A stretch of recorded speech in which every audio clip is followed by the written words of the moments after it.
Dougie, what train goes to Harlem? What's going on? What train A goes train? to Harlem? We got the F train, we got the ACE, we got the BD. double Ds, we got a lot of things going on. Welcome to the H on H, 605 and the 601, the New Croc Park. Welcome to the Black Bear. Welcome to the Den. Welcome to the Snug. Yes. Doug Reiser. Karis Carter. Casey Williams. I'm Rosie. We are the JuJuBeez. Okay, On the Stick, a 2021 documentary film directed by Questlove, Summer of Soul. Summer of Soul. Summer of Soul. What you got? Oh, in 1969, the same summer of Woodstock, another festival took place right in the middle of Harlem, free for all. Over 300,000 attendees, artists like Stevie Wonder, Nina Simone, Sly and the Family Stone, Gladys Knight and the Pips. Incredible musical performances took place. The entire festival was filmed, and yet the footage sat in a basement for the last 50 years. So it has never been seen until now. Expose it. Let's do it. So it premiered at the Sundance Film Festival in 2021. This festival took place the weekend of the Apollo moon landing, and real-time music reflected this historical and cultural moment throughout the festival. Also, the title came at a time when they settled on the Black Woodstock. You see it on the clapboard when the film starts. Yes, on the clapboard when the film starts, Black Woodstock. I'm so thankful that due to the process, Questlove decided to reclaim it, Summer of Soul. Summer of Soul. And reclaim that name. So it took a lot of politics to get beyond that point, but yes, that is right. Appreciate you being with us. And if there's anything in our discussion that you would like to add to, any movies you'd like to see us discuss, by all means, use the comments section and let us know. We would love to discuss one of your favorite movies. And also, if you know anyone who might dig what we do here, share this podcast with them. All right. If you've already seen Summer of Soul, man, hang out with us. I think you're going to enjoy this discussion. If you haven't seen this documentary, maybe you haven't even heard of it, or you've heard of it but aren't sure if you're going to see it. We hope to give you a sense of this film without spoiling anything. We are going to discuss it. We'll take a score, and based on that cumulative score among the four of us, we're going to make a recommendation for you. That's coming up later. All right. Welcome to Harlem. Welcome to Mount Morris Park. Welcome to 1969. Welcome to the Summer of Soul. Wow. I saw this in the theater a few weeks ago. My first time in a movie theater in a long time, by the way. I completely forgot how quick $50 can leave your pocket, but it's all good. We want these theaters in business. So, and we will get to my thoughts in the official discussion, but I do not mind saying that this film has blown me away. Can't stop watching it, actually. The footage is just so compelling. So over the course of 6 weeks, think about this, 6 straight weekends. Imagine a music festival in your town, or in your neighborhood, for 6 straight weeks. I mean, I'd probably lose my job. I don't know if I'd even leave the park. And imagine at that festival, as Casey mentioned, the likes of Stevie Wonder, Sly and the Family Stone, Mavis Staples, Sister Mahalia Jackson, Gladys Knight and the Pips, B.B. King, Nina Simone. I mean, come on now, I'm not even halfway through the list. You can't beat it. And this was all captured on film, but film that apparently no one wanted. They couldn't give it away. And some of the most important footage of some of the most significant artists of their generation, dare I say of any generation, precious American history, and no one wanted it. The footage sat in a basement, as already mentioned, for 50 years until this documentary. Now, I've watched it 3 or 4 times. It might be on my 5th time I've started watching it again. I just can't stop grooving to it. It's just so good. And ultimately, I've been excited to have this discussion, and I can't wait to hear what you guys think. So let's get our discussion officially started with Casey Williams. Casey, what'd you like about this film? What'd you love about this film? What not so much? Summer of Soul. Well, I'm just going to go ahead and start off saying that there was nothing that I did not like about it. I mean, really and truly, but obviously the music, hello. But I think it was Gladys Knight that said in her interview, she was like, it wasn't all about the music, you know?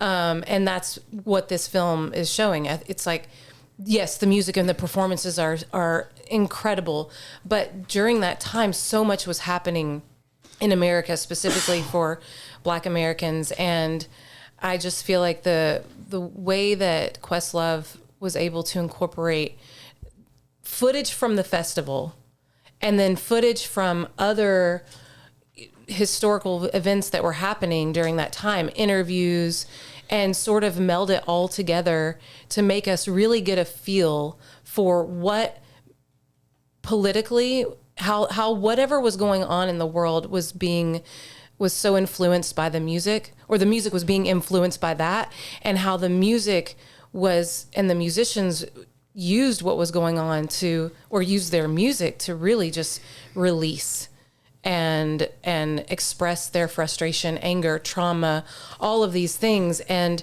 also hope. They were progressing, right? And so I thought that the way that the documentary was shot and the footage that he used, and then also interviewing people currently that had been to the festival, I really enjoyed that aspect of it as well, because it was one of my favorite things to watch. You know, the opening attendee. Yes. He at the end they close off with him, and he's watching the documentary, and he's just like so validated, because he's like, I knew it was such an important time for him and an experience for him, and like seeing this footage, he was almost like he forgot that it existed, because the footage had never been seen. And then he was like, oh my God, I'm not crazy. It's real. Here's what he says. It's funny you bring that up. I made a note of that, because the ending was, it wrapped it up nicely. He says, you put memories away and sometimes you don't even know if they're real. He said, so it's almost confirmation that it's real, obviously referring to this documentary and this footage. He said, I'm not crazy, but now I know I'm not crazy. So it's touching, and he got emotional. It was cool. And I thought that, I mean, the jams, like you can jam to it, you cry. I wept when Mahalia Jackson and Mavis Staples sang Precious, Take my hand, precious Lord. Precious Lord, after Reverend Jesse Jackson told the story about Martin Luther's final day, and they sang that song, and I just sat there and I wept, and I just felt like the way that everything was edited, with Mavis telling her story, like current Mavis telling her story about that day, and saying, oh, Mahalia Jackson was my idol, and she asked me to sing, and then they get up and they sing together, and I'm just like, they're handing the microphone back and forth. It was just a really sort of touching moment. Definitely. Did you have any performance? You're a musician, and a fantastic one, as is Karis. Any performance or anything in this that was a favorite? I mean, that for sure. Nina Simone, that first song. Me too. Oh my gosh. Me too. I have never seen her so happy in a performance. I'm a musician too, and I'm a big fan of Nina Simone. I think I've watched everything online of hers, and the fact that she was so moved by the energy coming from the audience for her performance. It's one of the best things I've ever seen in my life. And I will say that the way that this film is edited, you really get a sense of that energy that was felt there. I mean, you really do. You're like, oh my gosh, and just the emotions running wild. And so I can't say enough about. When I think of the Nina Simone, her in general, but particularly this festival, is just power. What a powerful human being. What a powerful artist. Thanks, Casey. Dougie, yes. What'd you like? What'd you love? What not so much? Summer of Soul. What I loved about it was just the vibrancy, the energy, this cultural. It wasn't black, white. It was more about, for me to be involved with this topic, really resonates in so many ways. Just growing up in New York in that area, but for me, there's an arc, right? In every story that you have the begin, right? You have the so in this festival, you have the first 10 minutes. You got Stevie Wonder, solo drum. It's kind of Who knew? starts with a climax. Who knew? Wait. Did you? I didn't. I never saw that. You're like, but we did in this film. God bless you, praise you, Stevie And Wonder. and as we all know, a man with no sight who He's like, it's raining. And I can't even play the congas. And I bought this conga when I was 21. I was like, I want to play it, but I still can't play it. But I have it. I put like drinks on it. Anyway, so first 10 minutes, Stevie Wonder is on the drums, mesmerizing. Oh my God. So that's like the a 19-year-old Stevie Wonder. He plays it like a 19-year-old. piano, man. And then you get boos, and you're like, what are these boos about? It just so happened that Stevie Wonder was playing the drums, blind guy. It's like, holy crap, they're booing. It's like all this crazy stuff. And then in the middle of the performance, you come up to the peak, the climax, and then you have that Mavis Staples, Mahalia Jackson, "Take My Hand, Precious Lord." And it was Martin Luther King's last moments that he requested on this earth to be sang, and that peaked it. And then you come down, and then you have B.B. King, you have Sly and the Family Stone, and you had the white, bushy-haired drummer, right? Like, so it wasn't race. It was more about just the cultural, the heritage, being alive, being accepted, and having this music that could transcend any moment. And the last 15 minutes, of course, we have Nina Simone. I mean, she's just the when I say the denouement, the bookend, not the bookend, but just she just... African princess. Yes. Is what they call her.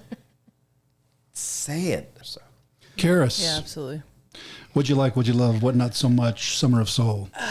Guys, I'm going to keep it short and sweet.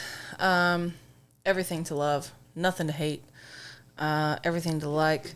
I've said before in these sessions that I am very white. I am very aware of that fact.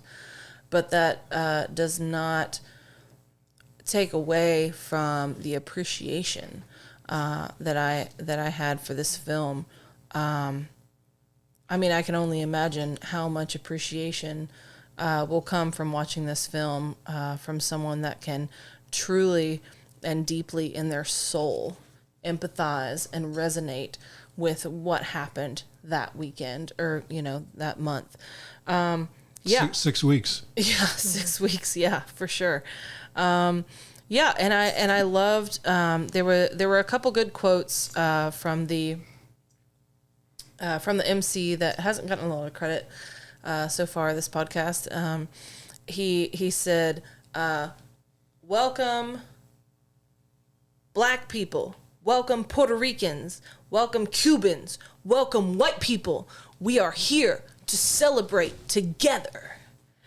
And then there was a quote at the very end of the film about the fact that the Apollo moon landing happened. And someone said, "We are more concerned with the moon than man." And that just sums up the whole experience of that weekend. So based on a film, I would say that this film completely and totally encompassed the energy and the focus of the time there together, the community, the fact that folks were able to walk 4 blocks to come to this free-for-all festival. And I don't want to talk anymore because I want you to, stop watching this and go watch the film. So I'm going to leave it at that. Rosie, what'd you love? What'd you like? What not so much? I loved everything. And really from the moment that this documentary starts and you see the footage and you see the people and it's 1969 and it's Harlem, you got me. Yeah. I'm hooked in the first 60 seconds of this thing. So, I love that this documentary opens, probably no coincidence, with drumming. A 19-year-old Stevie Wonder on the drums. Questlove, of course, a drummer himself. And Stevie Wonder, as I mentioned, blind. We all know that. But seriously, this man controls his space better than people with sight. A handler has to lead him to the drums, but, you know, when you watch this, you'll realize Stevie's got it from there. So, and I'm thinking, you know, when Questlove is seeing this footage for the first time, he had to have seen the footage of Stevie Wonder, you know, hammering those drums, and he knew that was his opening. He knew that was his opening, and I think the choice was perfect. Wait until you see this footage in the open with Stevie Wonder. And I also love that Questlove has these interviews set up to capture the reactions of some of the performers of this festival, some of them who are still alive and well, seeing this footage for the first time. That was one of my favorite parts with Fifth Dimension, watching themselves. Yes. They were like, what was so cool about them is because they were, you know, everyone thought they were like a white group, and they were like, we just wanted to be loved by our community.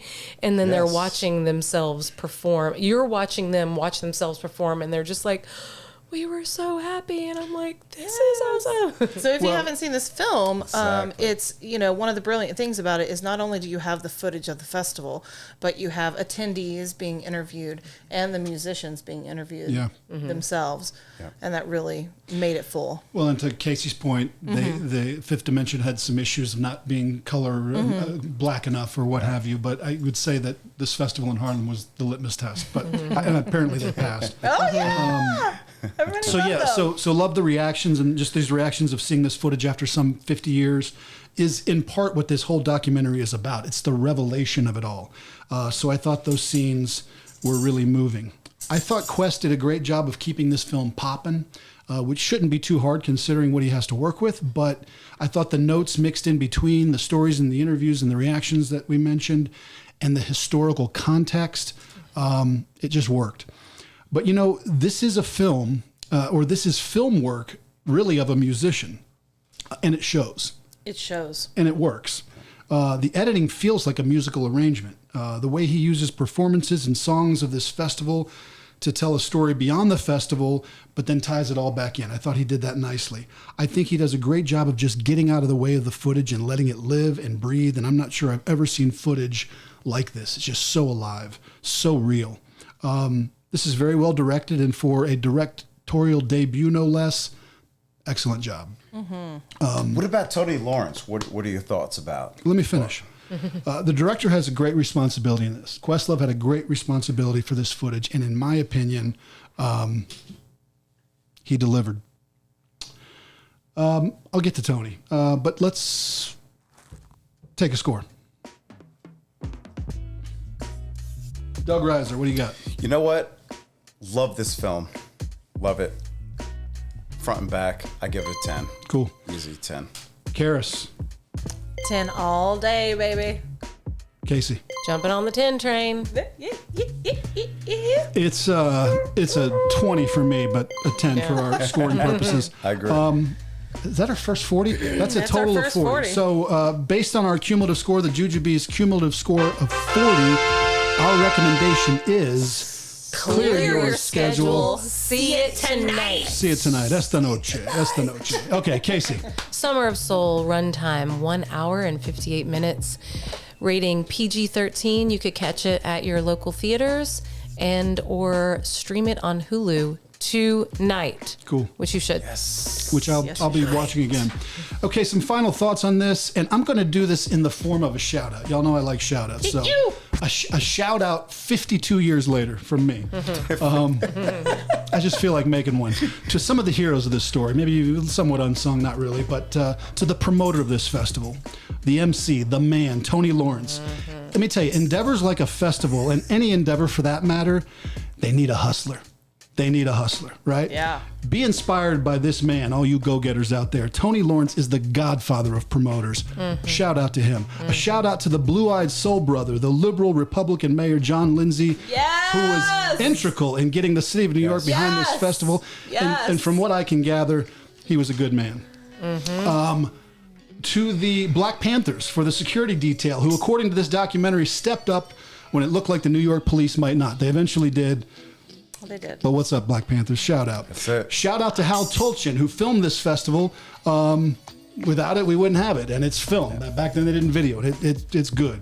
To Maxwell House Coffee for stepping up in 1969 and throwing some money in the pot. Go drink some Maxwell House coffee. And the biggest shout out of all, the biggest of all, to the attendees of this festival. Those beautiful people who traveled to New York City to attend this festival and the surrounding communities, those people who came, and to the people of 1969 Harlem, who had to have experienced something no one would believe if those attendees tried to tell them. A music festival that ran for 6 straight weekends in Harlem in the volatile summer of 1969.